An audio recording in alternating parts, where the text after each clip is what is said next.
ભાવનગર શહેરના કુંભારવાડા નારી રોડ વિસ્તારમાં બન્યો અકસ્માતનો બનાવ।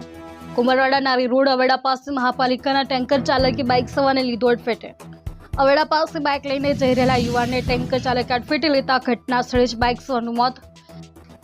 અકસ્માત સર્જાતા લોકોના ટોળેટોળા એકત્રિત થયા। અકસ્માતની જાણ થતાં પોલીસ કાફલો બનાવ સ્થળે પહોંચ્યો।